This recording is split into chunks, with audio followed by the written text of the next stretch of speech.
It is the day before Christmas, and because tomorrow's Christmas, I will not be posting any videos. Um, but I want to get a few videos out the way today before Christmas comes up tomorrow. Um, let's see. There are things that former squatter Donald Trump wants to talk about, like vaccines, and things he'd rather keep quiet, like exactly what happened in the House leading up to January 6th. Um, Trump got more vocal this week on COVID-19 vaccines, pushing them to his sycophants, correcting some misinformation and making clear that they protect against COVID-19 hospitalizations and deaths. Now, it's the article's titled the story's titled "Trump pushes one truth and hides another," but Trump wouldn't know the truth if it bit him in the ass, because he always lies. Um,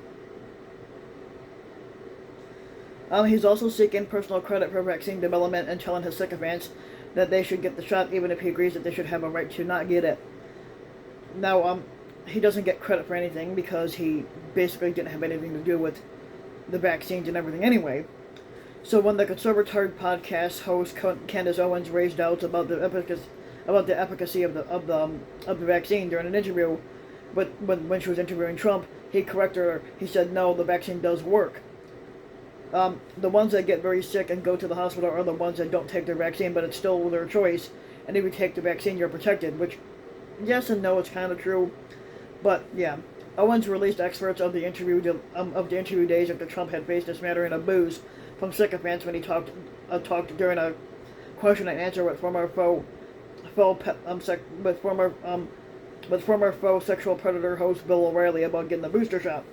And the two have been on the tour together with stops in Florida and Texas, but the boos from a not friendly crowd and the pushback over the vaccine suggest some space on the issue of COVID between Trump and some conservators. The current president, Joe Biden, and the former squatter Trump had offered different words for each other on the topic of vaccines this week. And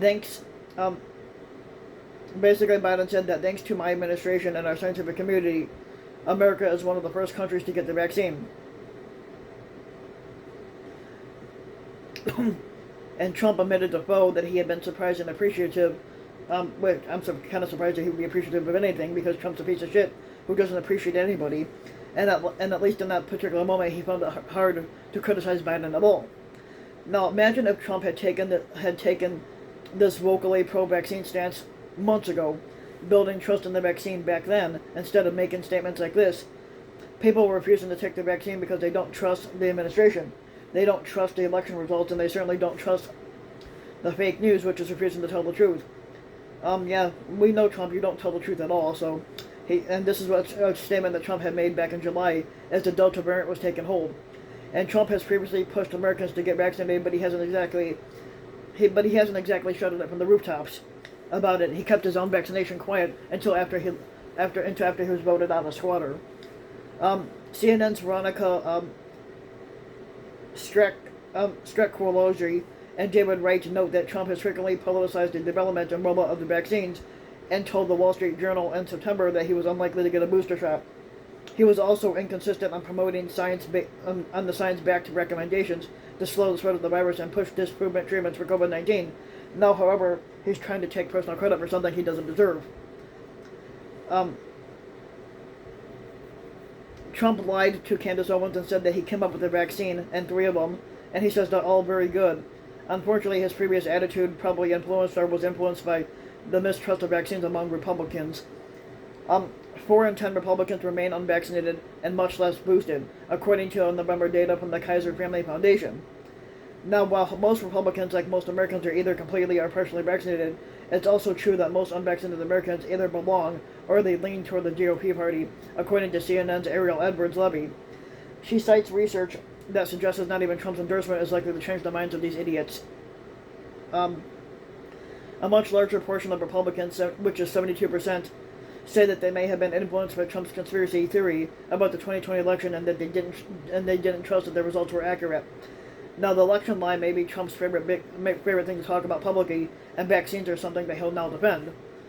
But he's also trying to keep some other things quiet this week, like his lawyers asked the Supreme Court to shield him from having to turn over documents and communications that's related to the January 6th Klan insurrection that he started. The House committee investigating the insurrection is poised after court wins to get the documents from the National Archives. Trump on Thursday asked justices at the highest court for help, demanding that they honor his claim of executive privilege, which he no longer has, even though he's no longer in office. So since he's no longer in office, he has no right to executive privilege. And Trump wants to keep about 700 pages of documents secret, according to CNN's report, including activity logs, schedules, speech notes, 3 pages of handwritten notes from the then White House Chief of Staff Mark Meadows, paperwork that could reveal goings-ons inside the West Wing as Trump sycophants gathered in Washington and then overran the U.S. Capitol, disrupting the certification of the 2020 vote. Now, breaking with recent tradition, Biden has refused to assert the executive privilege on Trump's behalf because, like I said, Trump no longer has executive privilege. He's no longer squatter. He has no right for that. And while he wants to keep documents sealed, Trump continues to talk whenever he can about his fantasy that the 2020 election was stolen from him, which it wasn't. There was a fascinating Washington Post report Thursday on how Trump's lie has continued to fester at the local and state levels as election skeptics push for more and more recounts, even in states that Trump won easily, even though Trump still lost, which is a good thing. That's a disturbing trend for U.S. democracy as election officials gear up for the midterms in 2022. And when Republicans are expected to regain control of the House of Representatives and look forward to the 2024 presidential election, we could well see a future rematch of Trump versus Biden again.